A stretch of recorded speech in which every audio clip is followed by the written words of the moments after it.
నిన్న కురిసిన అధిక వర్షాలు ఏదైతే ఉందో అందరు కలెక్టర్లతో కూడా మాట్లాడి జిల్లాల్లో పరిస్థితి, వర్షపాతం, రైతుల ఇబ్బందులు, నష్టం ఇవన్నిటిని మీద కూడా రివ్యూ చేయడం జరిగిందని చెప్పేసి నేను ఈ సందర్భంగా మనం చేస్తాను. మరి మనం చూసాం కొన్ని ఛానల్స్ లో ఏదో ధాన్యం కొనట్లేదు, ధాన్యం రైతులు బాగా ఇబ్బంది పడుతున్నారు. అధిక వర్షాలు వచ్చినప్పుడు ధాన్యం తడవటం, లేకపోతే కొంత వరి పడిపోవటం, లాడ్జ్ అవటం, ఇవన్నీ కూడా ఎప్పుడూ జరుగుతాయి. ఎందుకంటే పెద్ద హెవీ గేల్ వచ్చి పెద్ద వర్షపాతం సడన్ గా వచ్చినప్పుడు ఇటువంటి నష్టాలు జరుగుతాయి. కానీ ఇటువంటి నష్టాలకి ప్రభుత్వం ఏ విధంగా స్పందించింది అనేది ఇక్కడ ఆలోచించాల్సిన విషయం అని చెప్పేసి మనం చేస్తాం.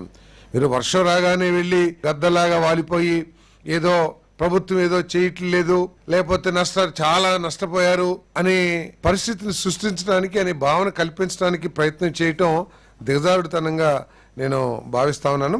మరి ఈరోజు రివ్యూలో ముఖ్యమంత్రి గారు అందరి కలెక్టర్లతో కూడా మాట్లాడారు. కొన్ని జిల్లాల్లో మాత్రమే కొంత ప్రాణ నష్టం కానివ్వండి, కొంత పశు నష్టం కానివ్వండి, కొంత ధాన్యం తడవటం కానీ జరిగిందని చెప్పేసి కలెక్టర్లు చెప్పారు.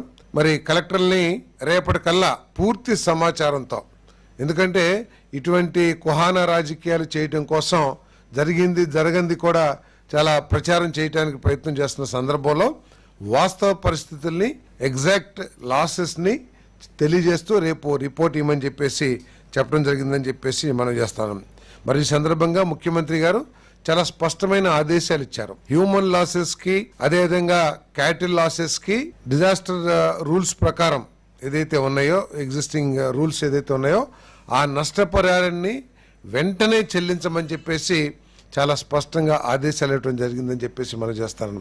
వీలైతే రేపు ఎల్లుండిలోనే వాళ్ళకి ఎక్స్గ్రేషియా కానివ్వండి, వారికి ఎటువంటి నష్టపరిహారం అందించడానికి రూల్స్ ఉన్నాయో దాని ప్రకారం అందించమని చెప్పేసి కూడా చాలా స్పష్టంగా చెప్పారని చెప్పేసి మనం చేస్తాను.